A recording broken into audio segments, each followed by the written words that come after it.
السلام علیکم۔ بسم اللہ الرحمن الرحیم۔ آج کا سوال ہے کہ 6 مہینیاں تائیں رجے جنہ ڈٹھا چن کنعانی، جنہ محمد سرور صلی اللہ علیہ وآلہ وسلم ڈٹھا رجے دوہیں جہانی۔ یہ میاں محمد بخش صاحب کا شعر ہے، سیف الملوک میں درج ہے۔ یہ انہوں نے اس لیے لکھا کہ عیسائی اور یہودی جو ہیں وہ نبی علیہ الصلوۃ والسلام پر اعتراض کرتے ہیں اور اپنے نبی جو ہیں ان کو سرکار پر برتری دکھاتے ہیں۔ یہودی کہتے ہیں کہ دیکھیں یوسف علیہ السلام بنی اسرائیل میں ہوئے ہیں، یعقوب علیہ السلام کو اسرائیل کہتے تھے، یہ ان کے بیٹے ہیں، اور آپ کا قرآن پاک کہتا ہے کہ وہ 7 سال قحط ہو گیا تھا مصر میں، تو وہ پورے ملک کو غلہ تقسیم فرماتے رہے، ان کے پاس اتنا غلہ تھا، اور 6.5 سال وہ غلہ پورے ملک کو کونے کونے سے لوگ آتے تھے، ان کو وہ غلہ مہیا کرتے تھے۔ تو آخری 6 مہینے جب رہ گئے، کیونکہ قحط 7 برس ہوا تھا، یہ قرآن پاک میں موجود ہے، تو وہ اعتراض ان کا یہ ہے کہ دیکھیں ہمارے نبی یوسف علیہ السلام وہ 6.5 سال غلہ پورے ملک کو عطا کرتے رہے، اور 6 مہینے رہ گئے تھے، غلہ ختم ہو گیا، تو پھر آپ فرماتے تھے کہ میری زیارت کر لو، تو وہ لوگ 24 گھنٹے کے لیے سیر ہو جاتے تھے۔ تو اس طرح 7 سال انہوں نے گزار دیے، اور آپ کے نبی جن کو آپ کہتے ہیں سید المرسلین، امام الانبیاء، تو وہ بھوکے رہتے تھے، ان کے اپنے کھانے کا بھی ان کے پاس اناج اور غلہ نہیں ہوتا تھا، کھانا نہیں ہوتا تھا، کتنی دفعہ پیٹ پر پتھر باندھا ہوا ہوتا تھا، یہ تمہارے مولوی کہتے ہیں، تمہارے بخاری مسلم کہتے ہیں۔ تو پھر وہ ان کا اعتراض یہ ہے کہ جن کے پاس اپنے کھانے کے لیے بھی کچھ نہیں ہے، اور ہمارا نبی پورے ملک کو غلہ 7 سال تک دیتا رہا، تو پھر یہ سید المرسلین کیسے ہیں؟ سید المرسلین تو یوسف علیہ السلام ہیں، وہ نبیوں کے سردار ہوں گے، اور یہ تمہارا قرآن کہتا ہے، اور عیسائی کہتے ہیں کہ دیکھیں ہمارا نبی عیسیٰ علیہ السلام مردے زندہ کر دیتا تھا، اور تمہارا نبی جو ہے تمہارے مولوی کہتے ہیں کہ وہ تو مکھی کا پر بھی نہیں بنا سکتے، اور تمہارا قرآن کہتا ہے کہ ہمارے نبی عیسیٰ علیہ السلام جو ہے وہ مردے زندہ کر دیتے تھے، اور کوڑی پر ہاتھ پھیرتے تھے تو کوڑی اچھا ہو جاتا تھا۔ اور یہودی کہتے ہیں کہ ہمارے نبی موسیٰ علیہ السلام صاحب توریت جو ہیں، ان کے مقابلے میں سارے ملک کے جادوگر فرعون نے بلائے، اور موسیٰ علیہ السلام ان پر غالب رہے۔ تمہارا قرآن پاک کہتا ہے کہ دیکھ لو، اور اللہ تعالیٰ فرماتے ہیں قرآن میں کہ یہاں سے بھی لے آؤ جادوگر، میرا نبی غالب رہے گا۔ اور تمہارے علماء کرام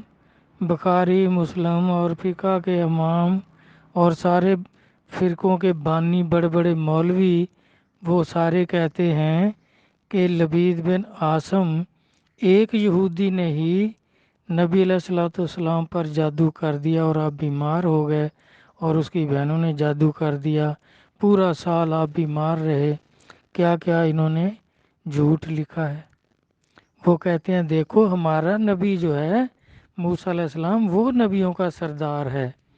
کیونکہ سارے ملک کے جادوگر اس کا کچھ نہیں بگاڑ سکے، یہ تمہارا قرآن پاک کہتا ہے، مسلمانوں کو وہ کہتے ہیں۔ اور تمہارے علماء سارے جو ہیں بڑے بڑے محدثین، وہ کہتے ہیں کہ ہمارے نبی پر جادو ہو گیا تھا اور لبید بن عاصم یہودی نے کر دیا تھا۔ پورا سال سرکار بیمار رہے اور جبرائیل علیہ السلام اور میکائیل علیہ السلام نے آ کر جان چھڑائی۔ بخاری میں 6 احادیث یہ درج ہیں۔ تو پھر کہتے ہیں وہ کہ سردار جو ہوتا ہے اس میں تو کوالٹی زیادہ ہوتی ہے، اور آپ کے نبی کو ایک یہودی نے بیمار کر دیا، اور بعد میں جب جبرائیل علیہ السلام اور میکائیل علیہ السلام نے ان کی جان چھڑا دی تو پھر بھی اس یہودی کا وہ کچھ نہیں کر سکے، اس نے نبی پاک صلی اللہ علیہ وسلم کا کلمہ نہیں پڑھا، یہ تمہارے مولوی کہتے ہیں۔ اور وہ سارے ملک کے جادوگر موسیٰ علیہ السلام کے مقابلے میں آئے، شکست کھا گئے، موسیٰ علیہ السلام غالب رہے، اور وہ سب جو تھے انہوں نے موسیٰ علیہ السلام کا کلمہ پڑھ لیا۔ اور فرعون نے کس قدر ان کے ساتھ زیادتی کی کہ ان کے ہاتھ پاؤں کاٹے اور پھر ان کو شہید کر دیا، لیکن انہوں نے کلمہ نہیں چھوڑا موسیٰ علیہ السلام کا۔ تو پھر سردار تو جو سب کچھ کر سکتے تھے، جو غالب رہے جادوگروں پر بھی، اور ان کے پاس غلہ بھی اتنا تھا کہ سارے ملک کو تقسیم کرتے تھے، تو آپ کے نبی کیسے نبیوں کے امام ہیں، کیسے نبیوں کے سردار ہیں کہ جو جن کے پاس اپنے کھانے کے لیے بھی کچھ نہیں تھا۔ اب میرا بھائی دیکھیں، یہ جو باتیں مولویوں نے لکھی ہیں، ہمارے جو بڑے بڑے علماء ہیں انہوں نے لکھی ہیں، یہ یہودیوں کی کتابوں سے نقل کی ہے۔ انہوں نے قرآن کو چھوڑ دیا اور یہودیوں کی کتابوں پر عمل کرنے لگ گئے، اس پر یقین کرنے لگ گئے، جس میں ثبوت کے طور پر آپ دیکھ سکتے ہیں کہ سورۃ انعام 75 نمبر آیت، اس میں اللہ تبارک تعالیٰ فرماتے ہیں کہ ابراہیم علیہ السلام کے والد آزر ہیں۔ وہاں الفاظ یہ ہیں کہ ابراہیم علیہ السلام کہہ رہے ہیں 75 نمبر آیت سورۃ انعام میں کہ اے میرے باپ آزر، میں دیکھ رہا ہوں آپ کو اور آپ کی قوم کو کھلی گمراہی میں، کیونکہ آزر جو تھے ابراہیم علیہ السلام کے والد، یہ بت پرست اور بت فروش تھے، یہ قرآن پاک کہتا ہے۔ اور یہ احمد رضا خان صاحب فرماتے ہیں اپنی کتاب حرمت سیدہ تعظیم میں کہ یہ جو آزر ہے یہ ابراہیم علیہ السلام کا چچا ہے، اور قرآن پاک پر ہی اس کی تفسیر میں لکھتے ہیں کہ یہ چچا تھا آزر، اور آپ کے والد کا نام طارق ہے۔ یہ کہاں سے لیا انہوں نے؟ ساتھ ہی لکھتے ہیں کہ یہ قاموس میں درج ہے، قاموس کتاب ہے، پہلے یہودیوں کی اسی نام کی کتاب تھی، بعد میں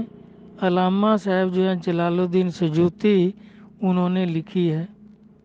اور ہمارے مولوی قاموس کو مانتے ہیں، اور یہ بریلوی صاحب نے خود لکھ دیا تفسیر میں کہ یہ آزر باپ نہیں چچا ہے۔ اور قاموس یہودیوں کی کتاب تھی، اس میں بھی انہوں نے درج کیا ہوا تھا، وہاں سے ہی جلال الدین سیوطی صاحب علامہ صاحب نے نقل کیا ہے، اور اپنی کتاب اسی نام پر لکھ کر اس میں درج کر دیا کہ ان کے والد جو ہیں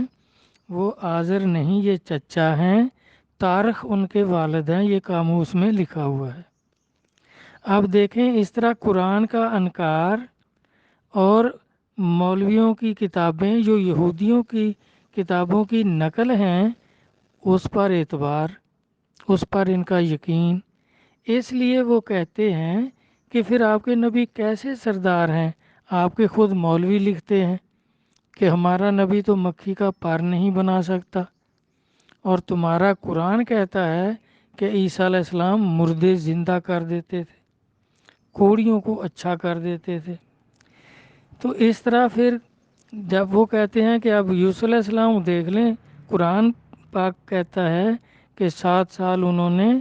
پورے ملک کے لوگوں کو قحط میں کھانا دیا، اور آپ کے نبی کے لیے اپنے کھانے کے لیے بھی کھانا نہیں تھا۔ بھائی یہ انہوں نے یہودیوں کی کتابوں سے لے کر من گھڑت بنا کر ایسے جھوٹ لکھا ہے سارا۔ آپ دیکھیں یہ مدارج النبوت میں آپ دیکھ سکتے ہیں، سیرت کی سب سے صحیح کتاب اور اللہ کے ولی ہیں لکھنے والے شاہ عبد الحق محدث دہلوی، قادری سلسلے کے بزرگ ہیں، کسی تعارف کے محتاج نہیں۔ وہ لکھتے ہیں کہ نبی علیہ الصلوۃ والسلام کا جو مہمان خانہ تھا وہ سینکڑوں آدمیوں کے لیے کافی تھا، اور ایک جگہ انہوں نے لکھا ہے کہ اس میں کم از کم 500 آدمیوں کی گنجائش تھی، اور اس سے زیادہ بھی اس میں ٹھہر سکتے تھے، اور اس مہمان خانے میں اتنے آدمیوں کا کھانا پینا سونا نہانا دھونا سب کی گنجائش تھی کہ وہاں 500 آدمی ایک وقت میں رہائش کر سکتے تھے، نہا دھو کر فریش ہوتے تھے، کھانا کھاتے تھے، اور پھر نبی علیہ الصلوۃ والسلام سے ٹائم لے کر حضرت بلال رضی اللہ عنہ ان لوگوں کو سرکار کے حضور پیش کرتے تھے۔ جو مسلمان ہونے کے لیے آتے تھے ان کو بھی پہلے اس مہمان خانے میں ٹھہرایا جاتا تھا۔ یہ وفود کا جو باب ہے اس میں آپ دیکھ سکتے ہیں کہ کتنے بڑے بڑے وفد آتے تھے اور سرکار کے مہمان خانے میں پہلے ٹھہرتے تھے، فریش ہوتے تھے، کھاتے پیتے تھے، پھر سرکار کی خدمت میں ان کو پیش کیا جاتا تھا، پھر وہ اسلام قبول کرتے تھے۔ اگر پہلے سے مسلمان ہوتے تو سرکار سے دین سمجھتے تھے۔ آپ پھر دیکھیں روزانہ کی روٹین جو تھی سرکار کی، یہ کہتے ہیں اپنے کھانے کا نہیں، اب یہ مولویوں نے اور پھر یہ بڑے بڑے مولویوں نے لکھا ہے، بخاری وغیرہ نے لکھا ہے ایسا، اللہ معافی دے، پتہ نہیں ان کو کہاں سے یہ علم ملا۔ آپ وہاں دیکھیں 70 80 اور 90 کی تعداد میں تو ہر وقت اصحاب صفا جو تھے وہ نبی علیہ الصلوۃ والسلام کے لنگر سے ہی کھاتے پیتے تھے، اور مسجد نبوی شریف میں ہی ان کا ایک تھڑا بنا ہوا تھا، چبوترا بنا ہوا تھا، وہیں وہ ٹھہرتے تھے اور سرکار کے لنگر سے کھانا کھاتے تھے۔ اور کوئی اور روایت بتا دیں کہ کیا وہ کسی ہوٹل سے کھانے جاتے تھے یا کہاں وہ دیہڑی مزدوری کرنے جاتے تھے؟ میرا بھائی انہوں نے سارے کا سارا جھوٹ لکھا ہے، نبی علیہ الصلوۃ والسلام کی توہین کی ہے۔ اب 80 90 آدمی صحاب صفا ہیں اور پھر سرکار کے گھر کے افراد ہیں، اور پھر دیکھیں اسی میں لکھا ہوا ہے مدارج النبوت جلد دوم کہ حضور کے مہمان خانے کے سینکڑوں لوگوں کی گنجائش تھی، اور آپ کے غلام آپ کے گارڈ کتنے تھے؟ 100 آدمی، 100 سوار گارڈ تھے، محافظ تھے، جو ہر وقت تلوار لے کر سرکار کے پاس کھڑے رہتے تھے۔ اس کے صفحہ 400 پر آپ دیکھ سکتے ہیں دوسری جلد مدارج النبوت میں۔ اب وہ 100 گارڈ جو تھے اور 90 کم از کم اصحاب صفا جو تھے تو یہ 190 ہو گئے، گھر کے افراد بھی تھے، تو یہ کم از کم 200 250 آدمی تو روٹین میں ہوتے تھے، روزانہ کے تھے، تو کیا یہ سارے بھوکے بیٹھے رہتے تھے؟ پھر بھائی بات کرتے ان کو کوئی حیرانی بھی نہیں ہوئی، کوئی شرم بھی نہیں محسوس ہوئی کہ یہ کیا بیان کر رہے ہیں؟ حضور بادشاہ تھے، نبیوں کے سردار تھے، امام الانبیاء تھے، سید المرسلین تھے، اور اللہ تعالیٰ فرماتے ہیں کہ اے میرے محبوب اگر آپ کو پیدا نہ کرتا تو میں نے یہ کائنات ہی پیدا نہیں کرنی تھی، آپ کے لیے پیدا کی ہے، آپ کے صدقے میں پیدا کی ہے ساری کائنات۔ اور پھر دیکھیں 430 صفحہ اسی مدارج النبوت جلد دوم میں کہ حضور نبی کریم صلی اللہ علیہ وآلہ وسلم جو بھی غریب لوگ آتے تھے، وفد کی صورت میں آتے تھے یا مقامی لوگ ہوتے تھے، تو آپ ان کو سونا، چاندی اور بکریاں عطا فرماتے تھے۔ تو اگر آپ کے پاس کھانے کو نہیں تھا تو یہ سونا، چاندی اور بکریاں یہ آپ کے پاس کہاں سے آ گئیں کہ آپ غربا کو تقسیم فرماتے تھے؟ اور انہوں نے لکھا ہے کہ جب سرکار کا جس رات وصال ہوتا ہے تو آپ کے گھر میں چراغ میں تیل ڈالنے کے لیے بھی نہیں تھا، اور اتنے پیسے بھی گھر میں نہیں تھے کہ چراغ میں تیل ڈالیں، وہ بھی صدیق اکبر اپنے گھر سے لائے۔ اور بھائی دیکھیں 493 صفحے پر لکھا ہوا ہے کہ آپ نے اس بیماری کے ایام میں جس میں سرکار کا وصال مبارک ہوا ہے 40 غلام آزاد کیے۔ اب 40 غلام کوئی بھائی 10-20 روپے کے ہوتے ہیں، یا تیل بھی نہیں ڈال سکتا اتنے پیسوں کا۔ ان غلاموں میں کسی کو بیچ لیتے اگر اتنی تنگی ہوتی تو تیل تو ڈال لیتے۔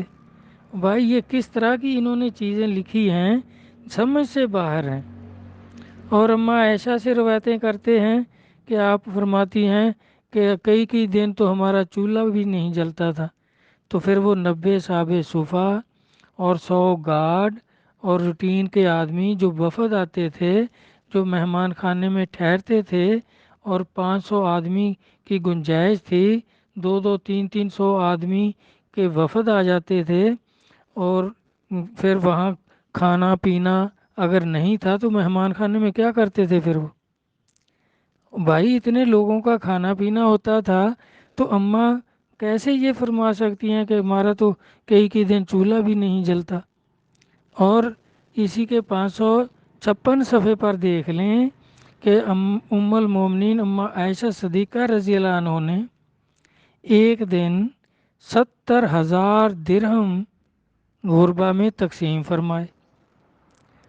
اور آپ کے کھانے کے لیے روٹی نہیں ہے گھر میں۔ اور پھر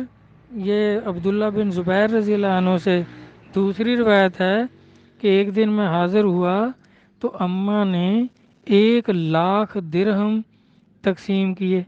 اور مجھے ہی بولا تھا کہ مدینے میں اعلان کر دو کہ غریب اپنا حصہ آ کر لے جائیں۔ تو اس طرح دیکھیں، اب قرآن پاک میں کہیں ہے کہ آپ بہت غریب تھے، آپ کے پاس کھانے کو نہیں تھا؟ آپ دیکھیں سورۃ والضحیٰ یہ مکہ شریف میں نازل ہوئی ہے۔ وَوَجَدَكَ عَائِلًا فَأَغْنَىٰ،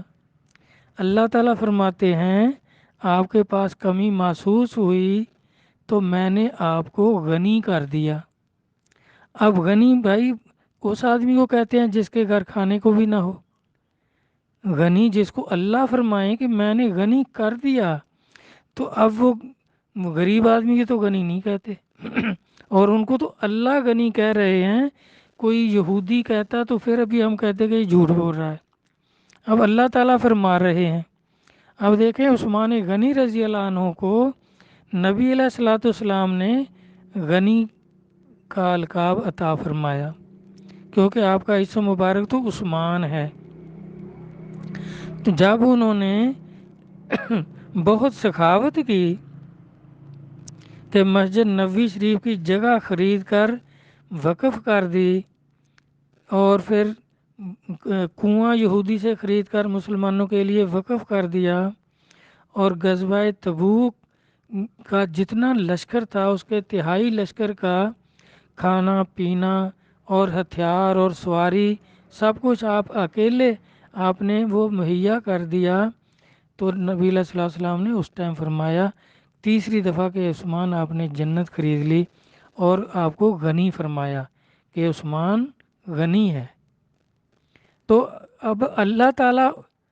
ان کو نبی علیہ الصلوۃ والسلام کو غنی فرما رہے ہیں کہ میں نے آپ کو غنی کر دیا، فاغنا غنی کر دیا، تو پھر اب وہ کیسے غنی کہ ان کے گھر میں روٹی بھی نہیں ہے، اور پھر سینکڑوں لوگ روزانہ ان کا واسطہ ہی سرکار کے لنگر خانے سے ہے، کھاتے پیتے ہی آپ کے در سے ہیں۔ اور ایک جگہ یہی صاحب مدارج النبوت شاہ عبدالحق محدث دہلوی قدس اللہ سر العزیز فرماتے ہیں کہ آپ کے جو مال چرتا تھا جنگل میں، گائے بھیڑ بکریاں آپ کے یعنی اجڑ تھے، تو وہاں سے چرواہے 16 من دودھ روزانہ آپ کے آستانہ عالیہ پر پیش کر کے جاتے تھے۔ وہ کوئی مانگ کے نہیں لاتے تھے، آپ کا اتنا مال تھا، ان کا دودھ نکالتے تھے اور یہاں آستانہ پہ پہنچا کر جاتے تھے۔ اب 16 من دودھ میرا بھائی زیادہ سے زیادہ جنگل سے اٹھا کر لانے والا آدمی 20 کلو اٹھائے گا، اور 32 آدمی ہوں گے وہ جو اٹھا کر لاتے تھے، اور اتنا مال جو تھا جس سے 16 من دودھ جنگل میں چرنے والے مال کا ہوگا، تو وہ مال کتنا ہوگا اور چرواہے کتنے ہوں گے؟ تو کیا وہ سب بھوکے رہتے تھے، کھانا نہیں کھاتے تھے؟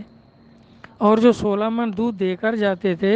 روزانہ سرکار کا 16 من دودھ خرچ ہوتا تھا گھر میں، تو اس میں اناج، آٹا، ستو اور کھجوریں، یہ کتنی خرچ ہوتی ہوں گی؟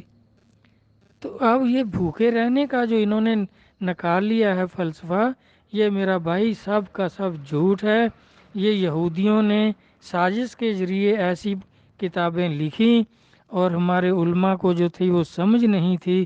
یہ ان کو فالو کرتے ہوئے انہوں نے ان سے حوالے لے لیے جو قرآن کے خلاف ہیں،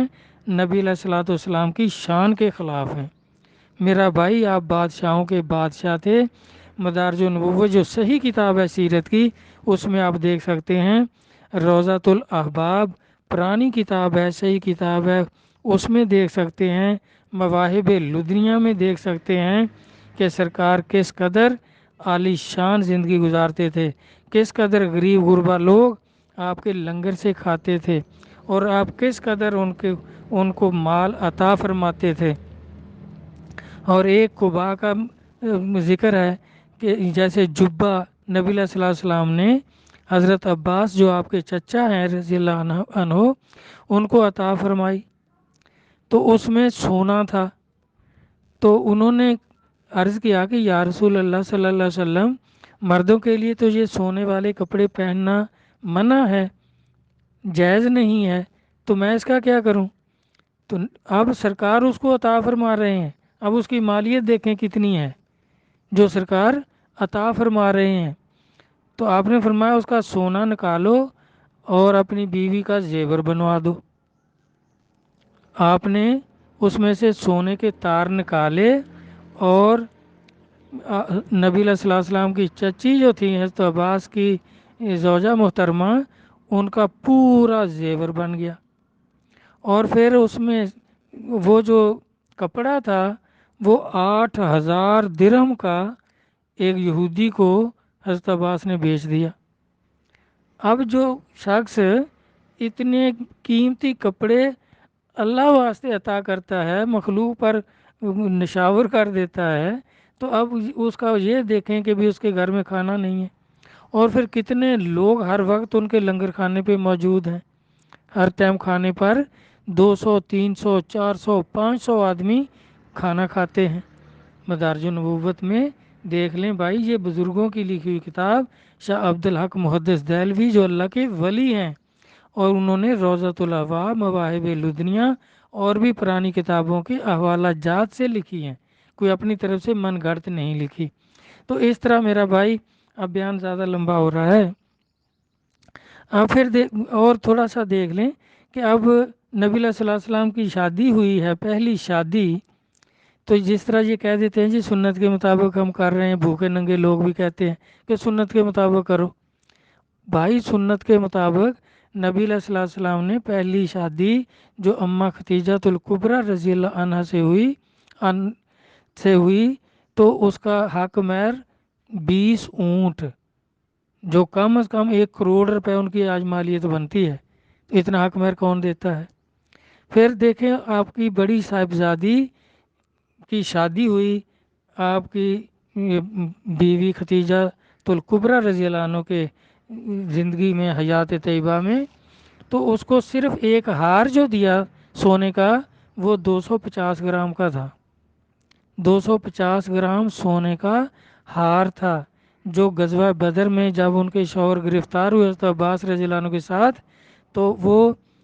اس میں جرمانے میں بھیجا اس وقت تھا کہ اتنے پیسے دیں یہ جنہوں نے جنگ لڑی ہے کافروں کی طرف سے، ابو جہل کی طرف سے، تو پھر وہ آزاد ہو کر چلے جائیں۔ تو وہ ہار بھیجا۔ تو اب دیکھیں نبی علیہ الصلوۃ والسلام کے بھائی وہ تو شہنشاہوں کے شہنشاہ تھے، یہ غربت والی جو انہوں نے حدیثیں بنائی ہوئی ہیں یہ سب من گھڑت ہیں۔ اللہ اور اللہ کے رسول قوم کو، مسلمان قوم کو، ہمارے علماء کو قرآن و حدیث کو سمجھنے کی، سرکار کی حیات طیبہ کو سمجھنے کی توفیق عطا فرمائیں، آمین۔ اللہ حافظ۔